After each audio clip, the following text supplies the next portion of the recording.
আয়েশা, বিয়ের আগে তোরে কিন্তু আমি 3বার স্বপ্নে দেখছিলাম। বড্ড খুশি হয়ে গেলেন আয়েশা। এরপরে বললেন, 3বার স্বপ্ন দেখার পরে তোমার ব্যাপারে মনের মধ্যে কেমন কেমন যেন ভালো লাগে।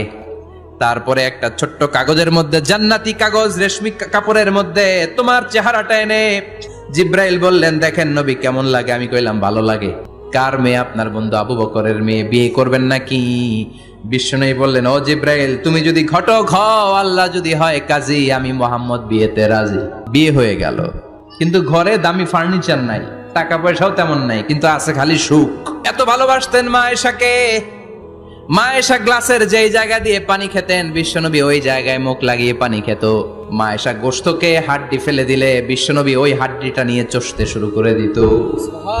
এক বালতি থেকে পানি নিয়ে দুইজনে গোসল করত। আবার বিশ্বনবীর সাথে সাথে মাঝে মাঝে বায়না ধরতো, মাঝে মাঝে রাগও করত। বিশ্বনবী বলেন, আয়েশা, কখন তুমি রাগ করো, কখন তুমি আমারে ভালোবাসো আমি বুঝি। মা আয়েশা বললেন, কেমনে বুঝেন?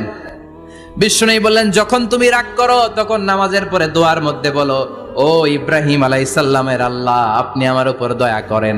তার মানে তুমি রাগ করে আছো, আমার নাম নাও নাই। আর যখন আমার উপর খুশি থাকো, নামাজের পরে দোয়াতে বলো, মুহাম্মদ সাল্লাল্লাহু আলাইহি ওয়াসাল্লামের আল্লাহ, আপনি আমাদের উপর রহমত করেন। তার মানে খুশির সময় তুমি আমার নাম নাও, রেগে গেলে অন্য নবী দিয়ে দোয়া সাইরা দাও, রেগে গেলে আমার নামটা নাও না। মা আয়েশা বলে, নবী গো, আমি তো শুধু নামটাই মুখ দিয়ে নেই না, কিন্তু কলিজা থেকে তো আপনারে বাদ দিতে পারি না।